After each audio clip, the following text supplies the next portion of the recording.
দেতা কোৱা আমাৰ যে ৰেফ্ৰিজাৰেটৰটোৰ ওপৰত যে 5টা যে ষ্টাৰ আছে তাৰ মানেনো কি সেইটো বাৰু ধুনীয়া দেখিবলৈ দিয়ে নেকি নহয় আৰাধ্যা ৱাশ্বিং মেচিন ৰেফ্ৰিজাৰেটৰ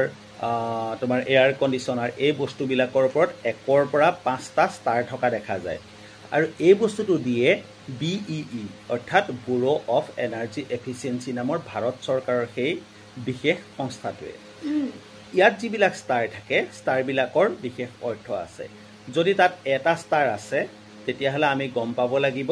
যে সেই বস্তুটোত কাৰেণ্টটো বেছিকৈ খাব ঠিক তেনেকৈ যদি তাত 5টা ষ্টাৰ থাকে আমি বুজি পাব লাগিব বৰ্তমান সময়ৰ বজাৰত